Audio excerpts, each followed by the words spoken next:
नमस्ते। आज इस एक्सप्लेनर में कंप्यूटर नेटवर्किंग के उन बिल्कुल बुनियादी हिस्सों को ध्यान से समझते हैं जो आगे चलकर सीसीएनए एग्जाम की एक बेहद मजबूत नींव रखते हैं। बिना किसी देर के इन शुरुआती कॉन्सेप्ट्स को पूरी तरह से डीमिस्टिफाई करते हैं। ओके, तो चलिए सीधा इसमें चलते हैं। आज के इस सफर के मुख्य विषय हैं सीसीएनए का परिचय, क्लाइंट, सर्वर और नोड, उसके बाद लैन को जोड़ना, फिर राउटर और इंटरनेट, फायरवॉल से सुरक्षा और आखिर में एक छोटा सा टेस्ट। ये पूरा स्ट्रक्चर बड़ी ही बारीकी से स्टेप बाय स्टेप डिजाइन किया गया है, जहां दो कंप्यूटर्स के आसान सेटअप से लेकर पूरी दुनिया में फैले ग्लोबल इंटरनेटवर्क्स तक का सफर तय होगा। पहला हिस्सा, introduction to the CCNA, laying the groundwork. Networking में मास्टर बनने के लिए सबसे पहले उसकी बेसिक नींव मजबूत करना बिल्कुल अनिवार्य है। ये पहला कदम सबसे अहम है, तो चलिए यहीं से शुरुआत करते हैं। विकिपीडिया की ये लंबी डेफिनेशन शुरू में पढ़कर शायद थोड़ी कॉम्प्लेक्स लग सकती है। नोड्स और रिसोर्सेज जैसे शब्द एकदम से थोड़े भारी लगते हैं, है ना? पर फिक्र की कोई बात नहीं, आगे के हिस्सों में इसको तोड़कर बिल्कुल आसान भाषा में समझाया जाएगा कि आखिर ये नोड्स हकीकत में होते क्या हैं। दूसरा हिस्सा, clients, servers end nodes, the basics of communication. देखिए, नेटवर्किंग हमेशा बहुत बड़ी या कॉम्प्लिकेटेड हो ऐसा बिल्कुल जरूरी नहीं है। एक नेटवर्क उतना ही आसान हो सकता है जितना कि एक केबल से जुड़े हुए दो आम कंप्यूटर्स जो आपस में बस कोई डेटा शेयर कर रहे हैं। असल में बेसिक कम्युनिकेशन यहीं से शुरू होती है। जब भी किसी डिवाइस से कोई जानकारी मांगी जाती है यानी रिक्वेस्ट की जाती है, तो वो डिवाइस एक क्लाइंट बन जाता है। चाहे वो एक लैपटॉप हो, एक डेस्क पर रखा पीसी हो या फिर हाथ में पकड़ा हुआ एक आम स्मार्टफोन। इन्हें अक्सर एंड पॉइंट्स या एंड होस्ट्स भी कहा जाता है, क्योंकि इन्हीं के जरिए किसी भी नेटवर्क में रिक्वेस्ट की शुरुआत होती है। और अगर क्लाइंट का काम है मांगना, तो सर्वर का काम है उसे देना। वैसे सर्वर शब्द सुनते ही ध्यान बड़े बड़े डेटा सेंटर्स और उनके बड़े बड़े मशीन्स पर चला जाता है, लेकिन सच्चाई ये है कि कोई भी आम कंप्यूटर या मोबाइल फोन एक सर्वर बन सकता है। बस शर्त इतनी सी है कि उसे किसी क्लाइंट को कोई सर्विस या डेटा प्रदान करना होता है। और ये शानदार तरीके से दर्शाता है कि रोल्स पूरी तरह से सिचुएशन पर निर्भर करते हैं। अगर एक आईफोन से एयर ड्रॉप के जरिए कोई वीडियो भेजी जा रही है, तो वो भेजने वाला फोन उस वक्त एक सर्वर का काम कर रहा है। पर वही फोन अगर यूट्यूब चला रहा है और डेटा मंगवा रहा है, तो वो तुरंत एक क्लाइंट बन जाता है ना दिलचस्प? तीसरा हिस्सा, connecting local area networks, the role of switches. अब थोड़ा फोकस करते हैं बड़े एंटरप्राइज नेटवर्क्स पर, जहां कंप्यूटर्स और सर्वर्स सीधे एक दूसरे से नहीं जुड़े होते। वहां इन सभी डिवाइसेस को आपस में जोड़ने के लिए कुछ खास हार्डवेयर की जरूरत पड़ती है। यहाँ एंट्री होती है स्विच की, जैसे रियल वर्ल्ड में सिस्को के कैटलिस्ट 9200 या 3650 मॉडल्स का उदाहरण लिया जा सकता है। एक स्विच किसी लोकल एरिया नेटवर्क यानी लैन के अंदर अलग अलग डिवाइसेस को एक साथ जोड़ने का काम करता है। इसमें बहुत सारे नेटवर्क इंटरफेसेस या पोर्ट्स होते हैं, अक्सर 24 या उससे भी ज्यादा। लेकिन एक बात हमेशा ध्यान रखने वाली है, स्विचेस डेटा ट्रैफिक को एक ही लोकल लैन तक सीमित रखते हैं, ये सीधे इंटरनेट से कनेक्टिविटी नहीं देते। चौथा हिस्सा, routers and the internet, bridging the gap. तो अब एक बड़ा सवाल उठता है, अगर न्यूयॉर्क ऑफिस को किसी टोक्यो ब्रांच से बात करनी हो, तो वो आखिर कैसे होगा? क्योंकि स्विचेस तो सिर्फ लोकल कनेक्टिविटी देते हैं। इस लंबी दूरी को जोड़ने और इस फर्क को मिटाने के लिए ही राउटर्स सामने आते हैं।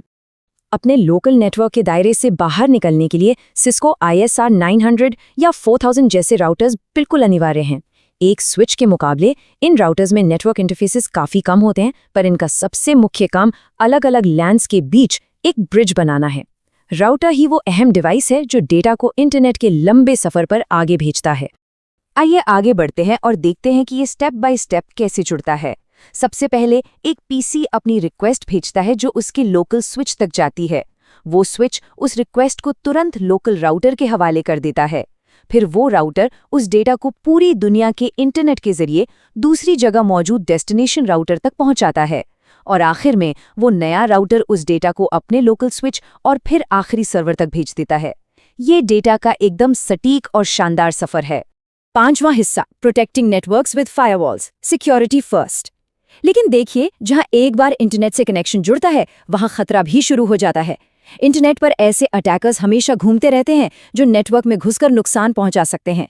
इसीलिए अंदर आने वाले और बाहर जाने वाले ट्रैफिक पर कड़ी नजर रखना सबसे ज्यादा जरूरी हो जाता है। तो सबसे अहम बात यह है कि एक पूरी तरह से सुरक्षित नेटवर्क हमेशा हार्डवेयर और सॉफ्टवेयर दोनों के सुरक्षा चक्रों का एक साथ इस्तेमाल करता है। नेटवर्क फायरवॉल्स बड़े हार्डवेयर अप्लायंसेस होते हैं जो एक साथ पूरे नेटवर्क की बाहरी खतरों से रक्षा करते हैं। वहीं दूसरी तरफ होस्ट बेस्ड फायरवॉल्स आम सॉफ्टवेयर एप्लीकेशंस होते हैं जो हर एक अलग पीसी के अंदर मौजूद होकर उससे एक आखिरी रक्षा कवच देते हैं। आजकल आधुनिक नेटवर्क्स में नेक्स्ट जनरेशन फायरवॉल्स बहुत आमतौर पर इस्तेमाल होते हैं। सिस्को ASA 5500X और फायरपावर 2100 जैसे डिवाइसेस ट्रेडिशनल ट्रैफिक फिल्टरिंग के साथ साथ IPS यानी इंट्रूजन प्रिवेंशन सिस्टम्स जैसे कमाल के एडवांस्ड फीचर्स भी देते हैं। इन्हें राउटर के ठीक अंदर या बाहर दोनों जगह लगाया जा सकता है ताकि तय किए गए स्ट्रिक्ट नियमों के हिसाब से हर आने जाने वाले ट्रैफिक को बहुत ही सावधानी से मॉनिटर किया जा सके। छठा हिस्सा, testing networking knowledge, interactive review. CCNA की तैयारी के सफर में जो कुछ भी अभी तक सीखा गया है उसे लंबे समय तक याद रखने का सबसे बेहतरीन तरीका है उसका तुरंत एक छोटा सा टेस्ट लेना। तो चलिए इस ताज़ा जानकारी की थोड़ी जांच करते हैं। सवाल कुछ इस तरह से है, मान लीजिए एक कंपनी एक ही डिपार्टमेंट में 30 अलग-अलग PCs को आपस में जोड़ना चाहती है, तो वहां कौन सा नेटवर्क हार्डवेयर खरीदना सबसे सही रहेगा? अभी तक इन अलग अलग हार्डवेयर डिवाइसेस के कामों पर चर्चा की थी, तो अब इस पर थोड़ा विचार किया जा सकता है कि इस स्थिति में कौन सा डिवाइस बिल्कुल फिट बैठेगा। इसका बिल्कुल सही जवाब है एक स्विच। अब इस स्लाइड के बारे में सबसे दिलचस्प बात यह है कि यहाँ गलती से राउटर या फायरवॉल का ख्याल आ सकता है, लेकिन ध्यान देने वाली बात यह है कि एक राउटर अलग अलग नेटवर्क्स को जोड़ने के काम आता है और फायरवॉल सिर्फ ट्रैफिक की सुरक्षा के लिए होता है। 30 अलग अलग कंप्यूटर्स को एक ही लोकल एरिया नेटवर्क में जोड़ने के लिए ज़रूरी पोर्ट्स और इंटरफेसेस ढेर सारी मात्रा में सिर्फ एक स्विच के पास ही होते हैं। चलिए अगले सवाल पर नज़र डालते हैं। एक दोस्त अपने आईफोन से एयरड्रॉप के जरिए एक वीडियो फाइल शेयर करता है। ठीक उस वक्त पर उस दोस्त का आईफोन किस रूप में काम कर रहा था? ये वही रियल वर्ल्ड एयरड्रॉप का उदाहरण है जिस पर अभी कुछ देर पहले ही चर्चा हुई थी। और इसका सही जवाब है एक सर्वर।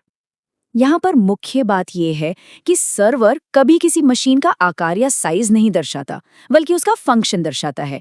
उस सिचुएशन में वो दोस्त का फोन एक सर्विस और एक फाइल प्रदान कर रहा था, इसीलिए फंक्शन के लिहाज से वो उस वक्त एक सर्वर ही था। अब इस आखिरी सवाल से एक और जरूरी कॉन्सेप्ट क्लियर करते हैं।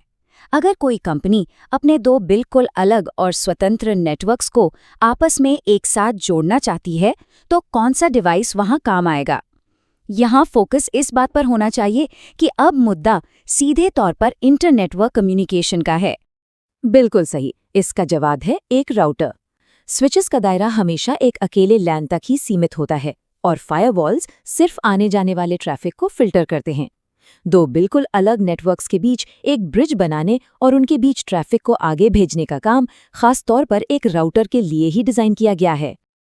तो अभी तक जो भी समझाया गया उसको जल्दी से यहाँ समराइज करते हैं।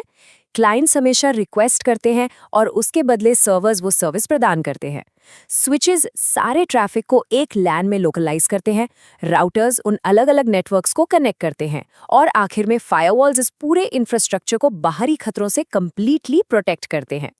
पर क्या कभी ध्यान में ये बात आती है कि आखिर ये आसान और छोटे छोटे से बिल्डिंग ब्लॉक्स आगे चलकर इतने विशाल रूप में कैसे बढ़ जाते हैं कि पूरा आधुनिक और डिजिटल संसार ही इन पर निर्भर हो जाता है?